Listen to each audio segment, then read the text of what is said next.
I should have signed the papers and left. No questions, no hesitation. Just a clean break. But I didn't. I walked into that house like it meant nothing. Just another line item, another asset to manage and move on from. And then I saw him. Noah. Flannel shirt, rough hands, a grin that didn't ask for anything. And somehow, still told me everything. He wasn't part of the plan. There was no plan. I wasn't supposed to feel anything in that town, least of all, him. But he looked at me like I hadn't been hardened by decades of boardrooms and broken vows, like there was still softness left beneath the steel. He offered stories, a room tour, coffee, then laughter, then a kiss I didn't see coming until it was too close to stop, slow, certain. Like he wasn't asking for a piece of me, he was giving back one I didn't know I'd lost. I should have run, and maybe I did emotionally at least. But the truth is, something in me stayed. Something small and quiet and aching to remember who I was before I stopped believing in things like porch swings and second chances. So how did we get here? Let me take you back, to the house, to the dust, to the man who saw me before I did. My name is Olivia Carter. I'm 52, divorced, no kids, and the kind of woman people describe as married to her career. For years, I was the COO of a major retail chain, living out of hotels and boardrooms, making decisions worth millions with barely a pause. I wore power like perfume, strong, sharp, and designed to keep people at arm's length. Love? That belonged to another version of me. The one I left behind after a decade-long marriage collapsed under the weight of ambition and silence. I wasn't looking for a new beginning when I came to Maple Glen. I was just here to sign papers, sell a house, and disappear. I was in the middle of reviewing a merger proposal when the envelope landed on my desk, thick, official, and wildly out of place. My assistant said it was urgent. I almost ignored it. Almost. The handwriting on the front was delicate and unfamiliar. I opened it with the same caution I reserve for legal documents. But what I found inside wasn't legal. It was personal. A great aunt I barely remembered dead. A house I hadn't seen since I was a child, mine now. Just like that. I leaned back in my chair, letting the skyline blur behind the glass. Maple Glen. The name alone stirred something in me. Distant summers, peeling wallpaper, a porch swing, things I'd forgotten I ever knew. The letter said I didn't have to keep it. I could sell, walk away. But something in me paused. I built my life in boardrooms and airports, success measured in contracts and calendar blocks. But that letter didn't care about any of that. And for the first time in years, I found myself wondering what it might feel like to go backward, to step into a house full of dust and stories, and maybe find something I didn't know I'd lost. The drive to Maple Glen felt like slipping through time. Cornfields rolled past my windows like waves, each one pulling me further from the skyline I used to call home. My GPS lost signal 10 minutes out. Figures. I pulled into town just as the sun began to dip. Everything looked smaller than I remembered Main Street, the old diner, even the schoolhouse with its peeling white trim. It was as if time had passed politely here, barely disturbing anything. And then I saw it. The house. 3 stories of weathered charm and stubborn dignity. The paint was peeling, the shutters hung slightly askew, but it stood tall like it was waiting for me. I parked the SUV by the rusted mailbox, already feeling overdressed in my blazer and heels. The porch creaked as I stepped onto it, and the key turned reluctantly in the lock. Inside, the air was thick with dust and memory. Lace curtains fluttered at the windows. There was a faint scent of lavender and old wood. I stood in the foyer and whispered to no one in particular, but I think the house heard me. And I swear, it answered back. I wasn't planning to speak to anyone that day. I just needed someone to appraise the place and tell me how quickly I could get it off my hands. The antique shop/real estate office sat at the edge of town, a crooked little building that smelled like cedar and history. I stepped inside, heels clicking on the old floorboards, and there he was, sanding down an oak cabinet, wearing flannel and jeans, covered in sawdust like it was some kind of badge of honor.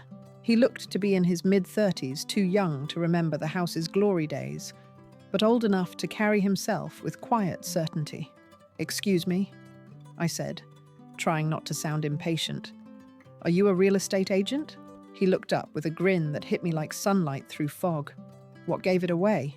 he said. "The paperwork? Or the fact that I clearly don't belong in a suit?" I almost laughed. Almost. He wiped his hands and extended one to me. "Noah. I handle most of the historic properties around here. That old Victorian up on Willow Street, that yours?" I nodded slowly. Something about the way he said yours made it feel heavier. I didn't expect him. Not his smile. Not the ease in his voice. And I definitely didn't expect how hard it would be to look away. Noah offered to walk me through the house that afternoon. He said it wasn't just about structure, it was about story. I thought that was poetic nonsense, until the front door creaked open again, and the light hit the old wood floors just right. We moved slowly, room by room. He pointed out original crown molding, hand-laid tile, a fireplace with carvings older than my career. It was like the house wanted to be seen again. In the upstairs study, he opened a drawer in the writing desk and froze. "You might want to look at this," he said, handing me a thin leather-bound journal.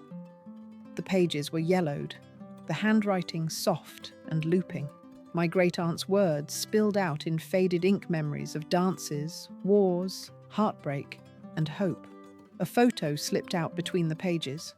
A young couple, arm in arm on the very same porch I had stepped onto hours ago. "She was a romantic," Noah said quietly. I didn't reply. I couldn't. My throat tightened for reasons I couldn't name. I had come here to sell a house. Now it felt like I was slowly being reintroduced to someone I had forgotten I used to be. The next morning, I found myself seated across from Noah at the only coffee shop in town. I hadn't meant for it to happen. I just wandered in. And he was already there, like he'd known I'd come. He waved me over, like it was the most natural thing in the world. I don't usually sit and talk. I multitask, I schedule, I move.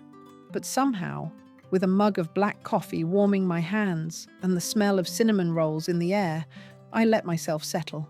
He told me about leaving Chicago years ago, burnout, breakups, too many days that felt the same. And I told him about the silence after my divorce, how I buried myself in work because it gave me clear lines and clean answers. He didn't flinch, didn't try to fix it.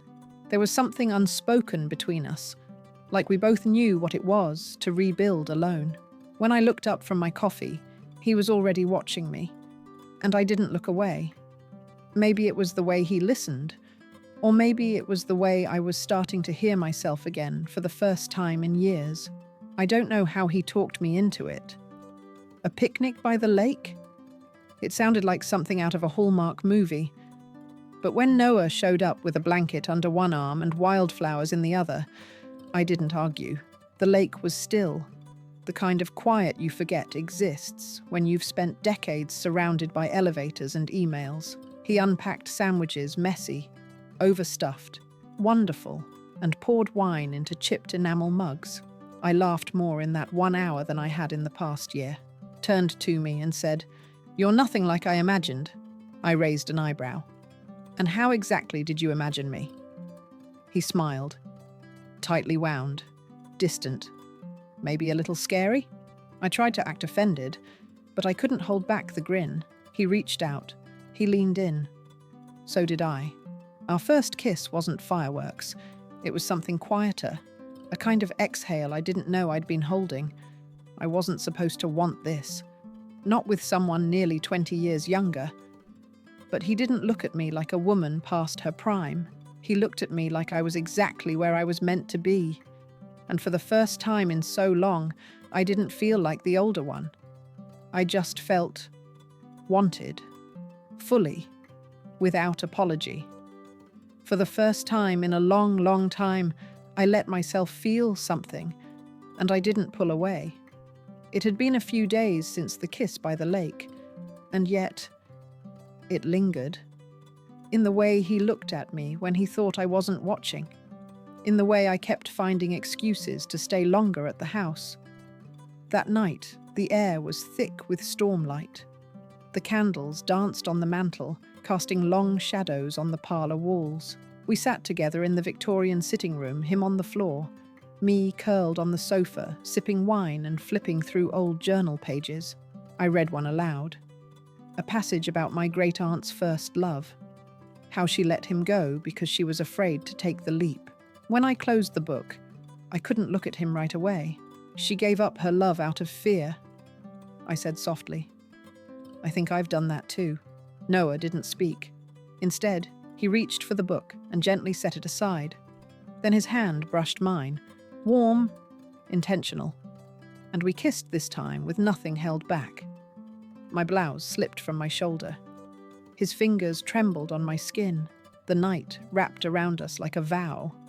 And in that flickering light, I stopped running from the part of me that still believed in something real. Morning spilled through the kitchen windows in warm streaks of gold. I stood at the old stove, barefoot, wearing one of Noah's flannel shirts that still smelled faintly of cedar and him. There was a stillness to the house I hadn't felt before, like it had exhaled with us. I poured coffee, the scent grounding me. My hands moved automatically, but my thoughts wandered. What now? What did last night mean, if anything at all? Then I felt him behind me, his arms sliding around my waist, pulling me gently into him. I didn't resist. I could get used to this. He murmured against my shoulder. I smiled, but I didn't answer right away. The warmth of him was comforting, but it also scared me in ways I couldn't name. I wasn't expecting any of this, I finally said, keeping my eyes on the steam rising from the mugs. He didn't ask for more. He didn't push. He just stayed there with me, solid and real. And maybe that's what made me linger, not the coffee, not the silence, but the way he made the morning feel like something I could choose, something I wanted to. We lingered in the kitchen longer than we needed to. Noah didn't press me, and I didn't speak my thoughts aloud. But they were there, loud, tangled, impossible to ignore. Later that afternoon, I wandered from room to room, brushing my fingers along the old banister, the dusty piano keys, the corners where light hit just right. I told myself I was checking for loose boards or listing windows. But really, I was saying goodbye. I packed slowly. Each bag zipped with more hesitation than the last. I didn't know what I was walking back toward, only what I was walking away from. When I stepped onto the porch, keys in hand, Noah was already waiting. Not with questions, just something small in his hand. A wooden box. "For you," he said. Inside, a vintage brass key with carved initials. E.R. And beneath it, a note in his handwriting. "Your heart knows the way." I stared at it for a long time, something breaking and building in me at once. "Maybe the house brought you here for more than just a sale," he said. "Maybe," I whispered, voice thick. Maybe I needed to remember what it feels like to be seen. And this time, when he kissed me, I kissed him back, like I was choosing it.